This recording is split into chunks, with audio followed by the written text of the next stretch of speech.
بسم الله الرحمن الرحيم الحمد لله رب العالمين يا رب لك الحمد كما ينبغي لجلال وجهك وعظيم سلطانك رب يسر ولا تعسر وتم بالخير يا فتاح وبك نستعين اللهم صل وسلم وزد وبارك على سيدنا محمد كلما ذكروا الذاكرون وصل وسلم وزد وبارك على سيدنا محمد كلما غفل عن ذكر الغافلون جزا الله عنا محمد صلى الله عليه وسلم بما هو أهله. Salam alaikum wa rahmatullahi wa barakatuh. Donc, on est aujourd'hui dans notre assise de Ulum al-Qur'an. On va continuer la lecture commentée du livre Ulum al-Qur'an al-Karim du Cheikh Nuruddin Atar, tout en tirant profit également d'autres livres comme Mabahithu fi Ulum al-Qur'an du Cheikh Manna al-Qattan et notamment du Ulum al-Qur'an du Mufti Taqi Uthmani ainsi que d'autres livres. Et on s'était arrêté la dernière fois sur la notion de wahi. On avait donc vu en détail qu'est-ce que le wahi l'oratan, donc terminologiquement et dans la langue arabe, etc. Et on avait commencé à voir comment se déroule, qu'est-ce qu'est le wahi aussi, de façon concrète. Donc on avait vu, par exemple, le premier hadith c'était dans Sahih al-Bukhari, où le prophète sallam il est compté dans ce hadith comment lui a été faite la première révélation dans le récit connu dans Gharu Hira, dans le grotte de Hira, où il se retirait pour adorer Allah et méditer. Et donc, quand l'ange Jibril alayhi salam, lui est apparu et lui a dit de lire et qu'il a dit qu'il ne savait pas lire et que l'ange l'a serré, etc., à plusieurs reprises. Ensuite, il est allé voir notre mère Khadija et c'est à ce moment-là qu'il a dit Zammilouni, Zammilouni, et etc. Jusqu'à la fin du hadith. On a vu aussi, quand il a rencontré Waraqa ibn Nawfal, donc le cousin de notre mère Khadija, qui lui avait dit que c'est l'ange, c'est le même ange qui est descendu au prophète précédent, et que ça veut dire qu'il est un prophète et qu'à à un moment donné, son peuple l'expulsera. Et donc, on n'avait pas pu terminer tout ce chapitre. On va continuer, Inch'Allah, aujourd'hui, au sujet de Kayfiyatul Wahy, donc les modalités de la révélation. Donc là, à travers le premier hadith del-Bukhari, ça nous donne globalement comment se passait la première révélation. Et maintenant, on va voir les modalités de la révélation. Mais avant de lire du livre de Cheikh Nuruddin Akar, donc on va lire brièvement du livre de Cheikh Manna al-Qattan. Je trouve que ces deux livres sont vraiment complémentaires, c'est pour ça qu'on va les lire ensemble. Donc, كيفية الوحي الملك إلى الرسول صلى الله عليه وسلم. Donc,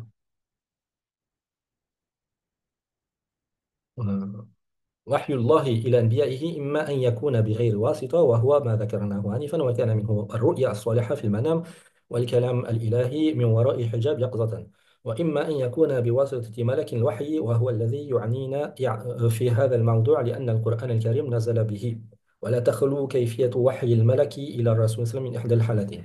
Donc le Cheikh nous dit ici, donc après avoir, de la même façon que dans les livre de Cheikh Nuruddin Atar, il a exposé premièrement le récit de notre prophète sallallahu alayhi wa sallam lorsqu'il a reçu la révélation. Il a exposé certains versets aussi où Allah nous parle de la révélation dans le Coran ou des rêves véridiques qui ont été faits à certains prophètes, etc. Et donc il nous dit que la révélation qu'Allah fait à ses prophètes, elle peut se faire soit sans aucun intermédiaire, donc directement de la part d'Allah, comme il a évoqué, comme par exemple quand Allah s'est adressé à Moussa, wa kallama Allahu Moussa taklima, ou bien cela peut se faire à travers des rêves vertueux lors de leur sommeil, comme le prophète Ibrahim, alayhi salam, il a eu lorsque il a reçu l'ordre de sacrifier son fils Ismaïl. وَالْكَلَامُ الْإِلَهِ مِنْ وَرَاءِ حِجَابٍ يَقْظَةً. Et cela peut se faire également quand Allah va s'adresser directement à un de ses serviteurs derrière un voile, entre guillemets, c'est pas un voile physique. وَإِمَّا يَكُونَ بِوَاسِطَةِ الْمَلَكِ الْوَحْيِ. Et cela peut, la révélation peut aussi prendre la forme d'une révélation qui se fait par le biais de l'ange de la révélation, donc Jibril alayhi salam. Et c'est cela qui nous intéresse dans ce sujet, car le Coran el-Karim, il est descendu, il a été révélé de cette façon. Et les révélations qui sont faites par le biais d'Al-Malak, de l'ange Jibril alayhi salam, à un messager d'Allah, elle se fait de façon suivante. الحالة الأولى وهي أشد على الرسول صلى الله عليه وسلم أن يأتيه مثل صلصلة الجرس والصوت القوي يثير عوامل الانتباه فتهيأ النفس بكل قواها لقبول أثره.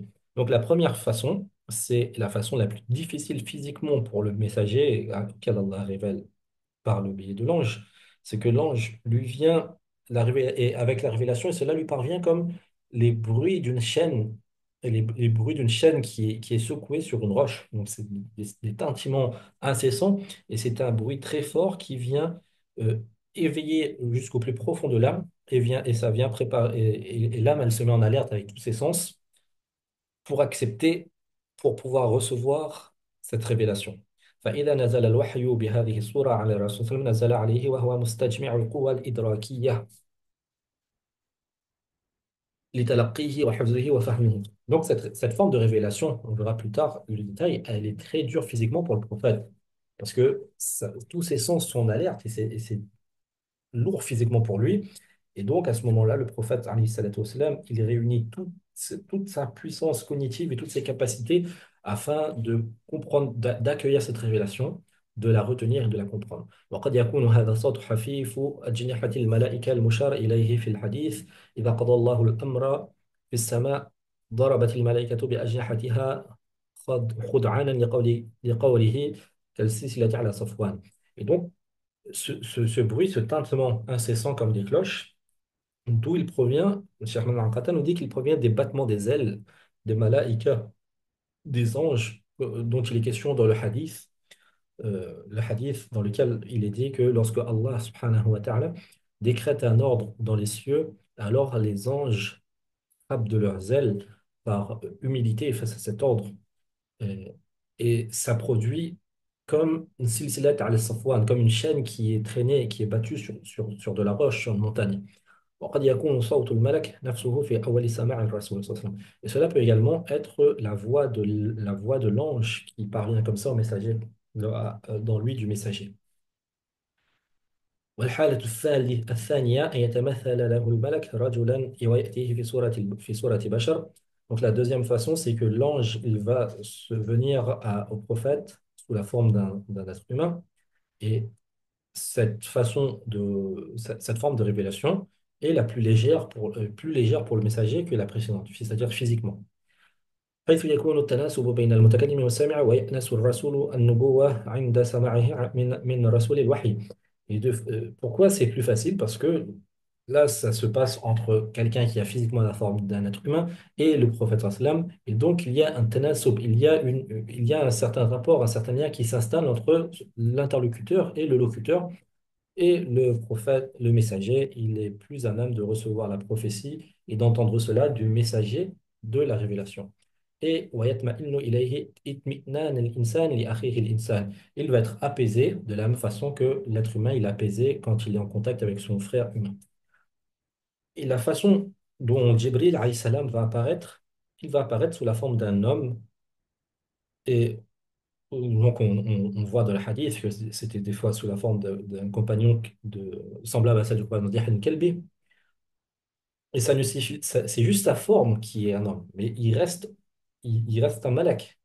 Et son être en lui-même n'est pas devenu homme, c'est juste sa forme physique. بل المراد أنه يظهر بتلك الصورة البشرية أنسا لرسول البشر. Et pourquoi il se présente sous la forme d'un être humain? Pour que ce soit plus facile au prophète, qui est lui-même un être humain, de recevoir cette révélation. Il ne fait aucun doute que la première façon d'avoir la révélation, c'est-à-dire comme des chiennes qui tintent, il n'y a pas cette facilité, il n'y a pas cette douceur. C'est-à-dire quand l'ange il va venir au prophète sallam sous la forme humaine, il y a une certaine douceur dans cela. Tandis que quand la révélation va descendre et que le prophète il va percevoir comme des tintements incessants de cloches, cela va être très dur pour lui.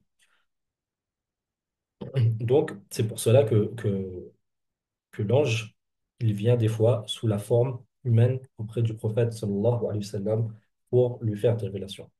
وكلتا الحالتين مذكور فيما روي عن عائشة أم المؤمنين أن الحارث بن هشام رضي الله عنه سأل رسول الله صلى الله عليه وسلم فقال يا رسول الله كيف يأتيك الوحي؟ فقال رسول الله صلى الله عليه وسلم أحيانا يأتيني مثل صلصلة الجرس وهو أشده علي فيفصم عني وقد وعيتها عنه ما قال وأحيانا يتمثل لي الملك رجلا فيكلمني فأعي ما يقول. Donc dans le hadith ces deux façons que le prophète reçoit la révélation, ils sont résumés dans le hadith rapporté par notre mère Aïcha radiallahu ta'ala anha, où Harith ibn Hisham il a interrogé le messager d'Allah sallallahu alayhi wa sallam, et il lui a dit: Ô messager d'Allah sallallahu alayhi wa sallam, comment tu reçois la révélation?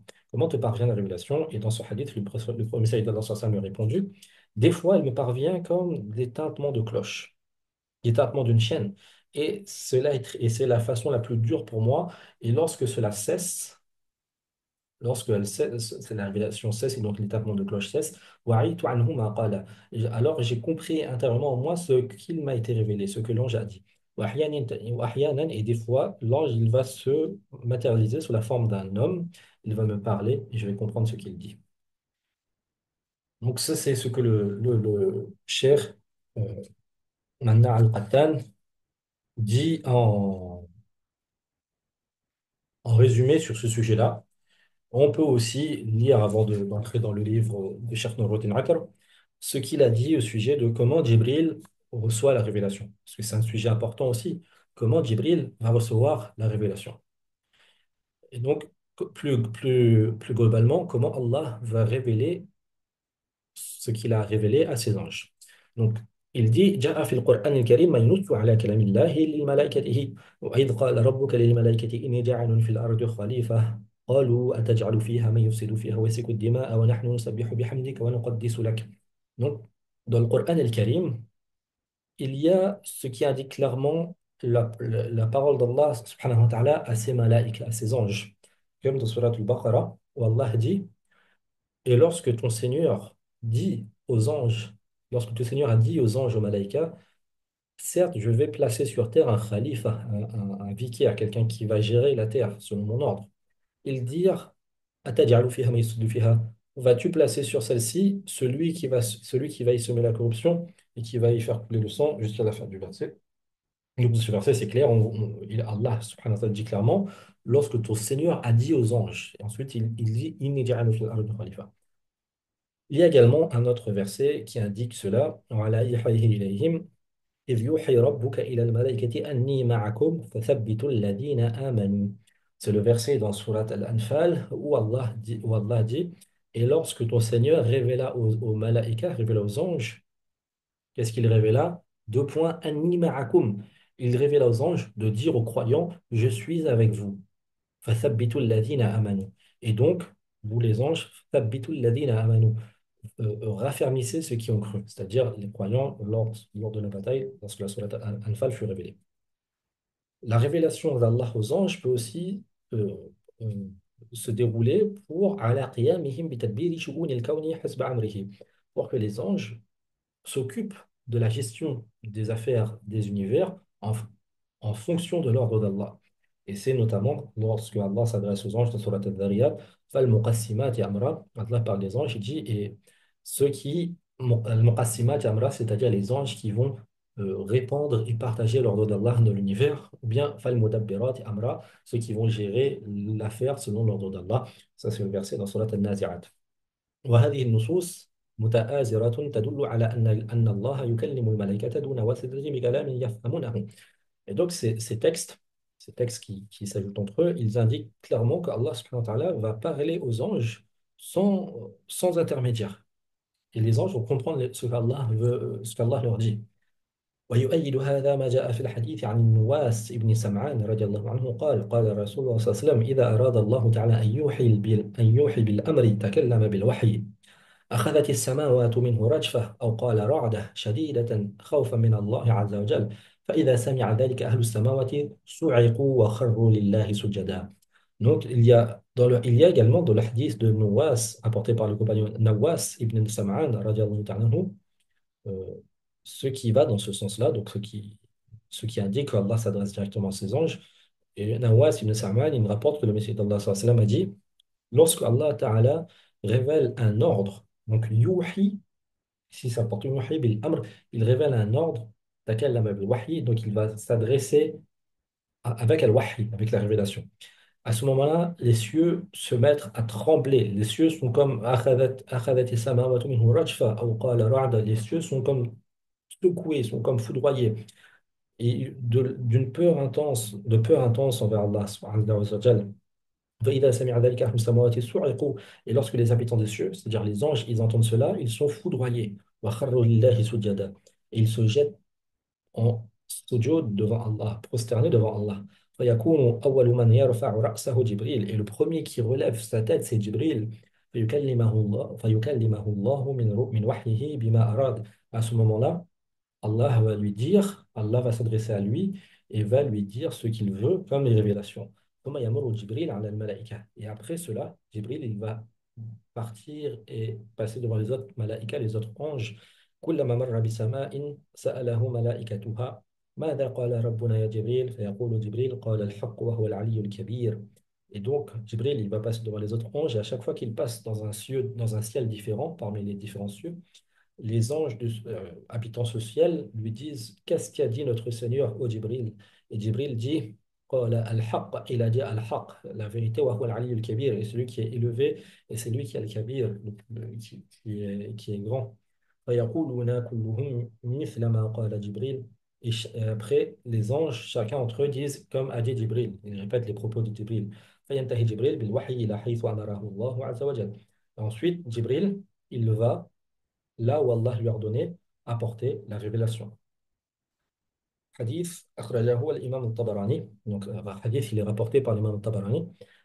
هذا الحديث يبين أن كيفية الوحي تكلم من الله وسماع من الملائكة وهول شديد لأثره. وإذا كان ظاهره في مرور جبريل وانتهائه بالوحي يدل على أن ذلك خاص بالقرآن فإن صدره يبين كيفية عامة. Donc ce hadith il, il expose comment se déroule le processus de wahi dans les cieux. Subhanallah, c'est un hadith qui nous informe sur le ghaib, sur des choses qui ne peuvent être saisies par l'imagination, ni même par l'intelligence, ni l'imagination. Donc, rappelons-nous, ce qui ne peut être saisi par l'intelligence et par l'imagination, c'est le wahi qui vient pour compléter cela. Par les sens, donc l'être humain, il a les sens, il a l'intelligence, Allah vient compléter cela par les révélations. Et ça, c'est un hadith qui nous informe sur les choses du ghaib. Ce hadith fait partie aussi de la révélation. Car comme on a vu au préalable, on ouvre une petite parenthèse, la révélation, elle est globale. La révélation, c'est aussi des enseignements que le professeur sallam il a reçus. Ce n'est pas que le Coran. Le Coran, c'est une révélation. Et les hadiths, la sunna est une révélation. Donc ce hadith, il indique comment se passe la révélation. Donc c'est le fait qu'Allah parle à ses anges. Et ensuite, les anges, ils entendent, ils écoutent. Et à ce moment-là, il y a une terreur, une peur intense de traces de ce dialogue entre Allah subhanahu wa ta'ala et ses anges dans les cieux. Les cieux, ils sont secoués, ils sont foudroyés, et les anges aussi. Et donc ce hadith, le zahir de ce hadith, ce qui apparaît de ce hadith, du fait que Jibril, il va aller jusqu'à là où Allah lui a ordonné d'aller avec la révélation, le style de ce hadith, il indique qu'ici, il est question du Coran, il est question de la révélation du Coran. Bon, Jibril, il va aller à un messager, et ici, vers Mohammed sallallahu alayhi wa sallam, avec cette révélation. Mais même si ce hadith, on peut dire qu'il est spécifique au Coran, le processus de révélation ici, il est général. C'est comme cela que se déroule le processus. وأصله في الصحيح. Et le asl de ce hadith, donc ce hadith, on peut retrouver le même enseignement dans le Sahih, où il est dit إذا قضى الله الأمر في السماء ضربت الملائكة بأجنحتها خضعانا لقوله كأنه سلسلة على صفوان. Donc le hadith Imam Bukhari, il rapporte un hadith qui va dans le même sens, qui dit que lorsque Allah décrète un ordre dans les cieux, donc ici c'est pour une révélation globale, pas pour une révélation spécifique, shara'i, lorsque Allah décrète quelque chose dans les cieux, les anges frappent de leurs ailes khud'anan, par humilité et par crainte de sa parole. Donc face à la parole d'Allah, ils sont dans un tel état de khushu'. Et le frappement de leurs ailes, c'est comme si c'est une chaîne qui est frappée sur une montagne. Donc c'est comme un tintement incessant.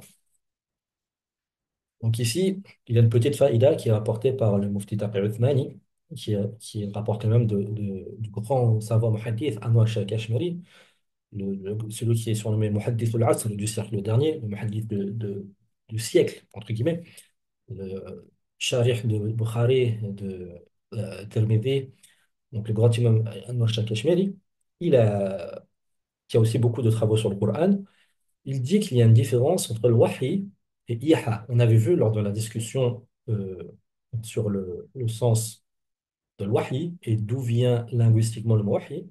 On avait vu que c'est un masdar, donc c'est un nom d'action du verbe awha. En vérité, euh, awha yuhi, en vérité, si on va vraiment dans le détail, linguistiquement, il y a une petite distinction entre iha et wahyun.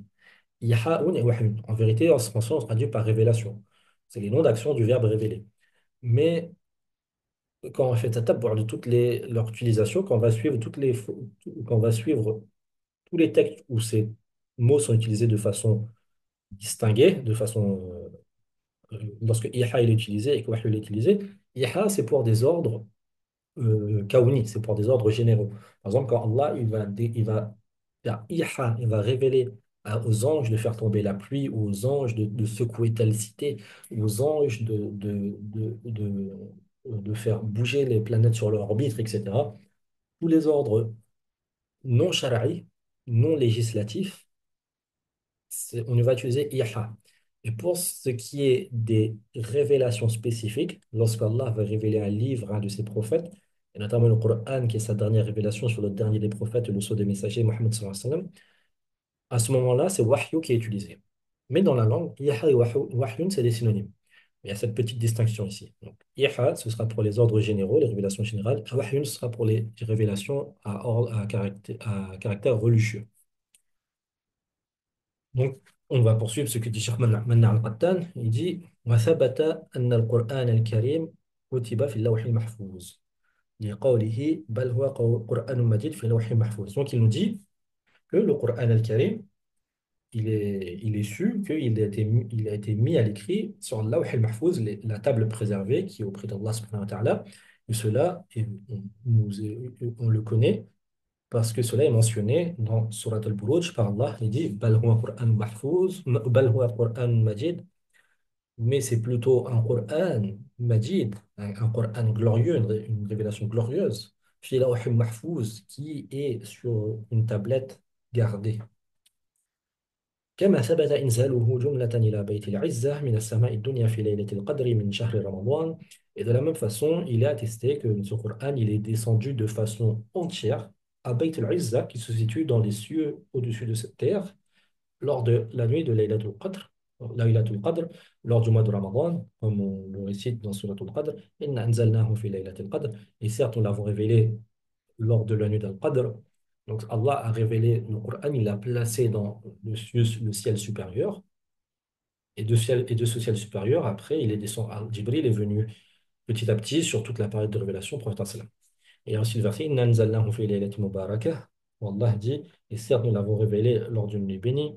Et Allah dit encore Shahru Ramadan alladhi unzila fi al-Qur'an, le mois de Ramadan dans lequel Allah a fait descendre le Coran, a révélé le Coran. وفي السنة ما يوضح هذا النزول. Et dans la sunna, il y a aussi ce qui va clarifier cette descente du Coran, cette révélation du Coran.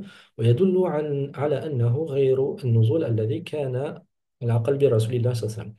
Il y a aussi dans la sunna donc, ce qui va clarifier que cette descente du Coran, Allah va le faire descendre dans le premier ciel, ce n'est pas à la révélation qui va se faire sur une longue période sur le cœur du prophète sallam. Et donc, Ibn Abbas, il rapporte un hadith dans lequel il est dit Unzila al-Qur'an jumlatan wahidatan ila sama'i dunya laylat al-qadr. Le Qur'an, il a été descendu d'un seul trait en entier au ciel de cette dunya, au ciel de cette terre, lors de la nuit d'Al-Qadr. ثم أنزل بعد ذلك ب20 سنة ثم قرأ. Et ensuite, il est descendu sur le prophète sallam sur plus de 20 ans. Ensuite, il a récité وَلَيَأْتُونَكَ بِمَثَلٍ إِلَّا جِئْنَاكَ بِالْحَقِّ وَأَحْسَنَ تَفْسِيرًا. Et il a récité le verset où il est dit, où Allah dit, ils ne viennent pas à toi avec ils ne viennent pas à toi avec une parabole sans que nous venons avec al-haq, avec la vérité et ce qui est bien meilleur en tafsir, ce qui est exposé de façon bien meilleure. Donc c'est-à-dire quand le prophète sallam, il a une objection de la part des kuffars, Allah à ce moment-là il va révéler depuis Bayt al-Izza, depuis le premier ciel au prophète sallam, il va révéler des versets qui vont être bien meilleurs que ce que les kuffars lui disent. Dans un autre verset, Allah dit وَقُرْآنًا فَرَقْنَاهُ لِتَقْرَأَهُ عَلَى النَّاسِ عَلَى مُكْثٍ وَنَزَّلْنَاهُ تَنزِيلًا. Allah subhanahu wa ta'ala dit dans le Coran, dans Surat al-Isra, au suite du Coran, et le Coran, nous l'avons fragmenté afin que tu le récites aux gens sur une période. وَنَزَّلْنَاهُ تَنزِيلًا. Et nous l'avons révélé, fait descendre, tanzila, c'est-à-dire ici, nous l'avons révélé, fait descendre sur une longue période, entre guillemets. Il y a dans une autre riwaya فُصِلَ القرآن من الذكر فوضع في بيت العزة من السماء الدنيا فجعل جبريل ينزل به على النبي صلى الله عليه وسلم. Il a été dit dans un autre hadith apporté par l'imam al-Hakim et par Ibn Abi Shayba que le Coran euh, il a été placé dans Bayt al-Izza qui se situe dans les cieux de souvenir. Donc avant il était auprès d'Allah sur le Lawh al-Mahfouz, al-Dhikr. Et il a été séparé de cela, il a été amené dans le ciel de ce bas monde. Et ensuite, à partir de là, Jibril, il est descendu avec cela sur le prophète Mohammed sallallahu alayhi wa sallam. Et à partir de cela, les ulama, ils ont expliqué les modalités de la révélation euh, d'Allah subhanahu wa ta'ala à Jibril avec le Coran. Donc, comment Allah subhanahu wa ta'ala révèle le Coran à Jibril. Et les ulama, ils ont eu quatre madhab à ce sujet-là. Ils ont quatre avis. On verra qu'il n'a qu'un seul avis qui est celui de Ahlus Sunnah wal Jama'a et les autres sont ceux des Firaq Dhalla.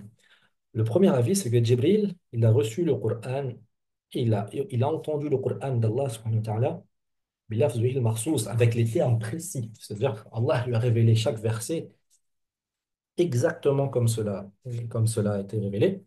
Le second avis, c'est que Jibril, il a appris par cœur le Coran de Lawh al-Mahfouz, de la table gardée. Le troisième avis, c'est que le troisième avis, c'est que Jibril, il a reçu le Coran, il a reçu l'enseignement du Coran, donc l'essence du Coran, mais qu'il l'aurait reformulé au prophète Mohammed sallallahu alayhi wa sallam. Donc, pardon, c'est trois avis, c'est pas quatre avis, c'est trois avis. Donc, tout de suite, le cheikh Ibn al-Qattan, il vient couper toute possibilité d'égarement. Il dit le premier avis, c'est celui qui est juste. Et c'est l'avis sur lequel est Ahlus Sunnah wal Jama'a. Et cet avis, il est supporté par le hadith de Nawas ibn Sam'an qu'on a vu précédemment. Le hadith où Allah s'adresse à ses malaïkas, il s'adresse à Jibril, qui est le premier qui relève la tête lorsque les cieux sont foudroyés. Ensuite, Jibril, il va avec cette révélation vers le messager en question. ونسبة القرآن إلى الله في أكثر من آية. Et cet avis il est aussi soutenu par le fait que le Coran, il y a le rapport d'annexion à Allah dans plus d'un verset. Donc ça prouve bien que le Coran, il est directement d'Allah subhanahu wa ta'ala. وَإِنَّكَ لَتُلَقَّى الْقُرْآنَ مِنْ لَدُنْ حَكِيمٍ عَلِيمٍ. Dans le verset dans Surat An-Naml, Allah dit, et certes tu reçois le Coran de la part de celui qui est sage et celui qui est omniscient. Donc, tu reçois le Coran directement d'Allah. Jibril, il est qu'un messager. Le Coran, il vient d'Allah. Lafzan wa ma'nan. Ces mots, ces formulations, aussi bien que ces enseignements. Et dans un autre verset, où Allah dit وَإِنْ أَحَدٌ مِنَ الْمُشْرِكِينَ اسْتَجَارَكَ فَأَجِرْهُ حَتَّى يَسْمَعَ كَلَامَ اللَّهِ. Dans un autre verset, subhanallah, dans Surat At-Tawbah, Allah s'adresse au prophète sallam, il lui dit, et si un des mouchriquines recherche protection auprès de toi, alors accorde-lui cette protection afin qu'il puisse entendre kalam Allah, la parole d'Allah, c'est-à-dire le Coran. Le Coran, c'est la parole d'Allah, c'est pas les propos, c'est pas l'enseignement d'Allah que Jibril a reformulé. Il y a également, il y a également le verset où Allah dit وَإِذَا تُتْلَى عَلَيْهِمْ آيَاتُنَا بَيِّنَاتٍ قَالَ الَّذِينَ لَا يَرْجُونَ لِقَاءَنَا ائْتِ بِقُرْآنٍ غَيْرِ هَذَا أَوْ بَدِّلْهُ قُلْ مَا يَكُونُ لِي أَنْ أُبَدِّلَهُ مِنْ تِلْقَاءِ نَفْسِي إِنْ أَتَّبِعُ إِلَّا مَا يُوحَى إِلَيَّ. Donc dans le verset de Surat Yunus où il est dit, et lorsque leur sont révélés nos versets clairs, ceux qui n'espèrent pas notre rencontre, donc les kuffar, ils disent, viens avec un Coran autre que celui-ci, ou change-le. Dis, il ne m'appartient pas de le changer de mon propre chef. Et certes, je ne fais que suivre ce qu'il m'est révélé. فالقرآن الكريم كلام الله بألفاظه لا كلام جبريل أو محمد. Et donc, de ces versets et du hadith qu'on a vu, le Coran, qat'an, de façon définitive, sans aucun doute, c'est la parole d'Allah dans sa formulation comme dans ses enseignements, et c'est absolument pas la parole de Jibril ni la parole de Muhammad. أما الرأي الثاني فلا اعتبار له. Et le deuxième opinion qui dit que Jibril il a pris de Lawh al-Mahfouz, des tables gardées, il n'est même pas pris en considération. Et car le Coran, comme toute autre chose, il est écrit, toute autre chose qui fait partie de l'invisible, c'est dans Lawh al-Mahfouz. Donc cet avis-là, il ne repose vraiment sur rien. Pour affirmer cela, il n'y a aucune chose. Et quant au troisième avis, alors il correspondrait plus à la Sunna. Car le troisième avis qui est, on le répète, que Jibril, il a pris l'enseignement du Coran et il l'a reformulé au prophète sallam. En vérité, c'est plus la sunna qui serait cela. On voit que Jibril, il enseigne des choses au prophète sallam, comme on le voit dans divers hadiths, et ensuite il va le reformuler comme enseignement au prophète sallam. Et ça, c'est ça la sunna. Quand on dit que la sunna de révélation, c'est sous cette forme-là. On n'aura pas le temps de terminer aujourd'hui. Inch'Allah, on laisse la fin de ce chapitre pour la fois prochaine. Et on n'oublie pas de profiter des assises bénies pour invoquer pour nos frères, que ce soit en Palestine, au Soudan, au Kishmir, au Yémen, au Hicham, en Afrique et partout ailleurs. Qu'Allah délivre l'homme du prophète sallam de ses peines et qu'Allah lui donne le nasr wa tamkin.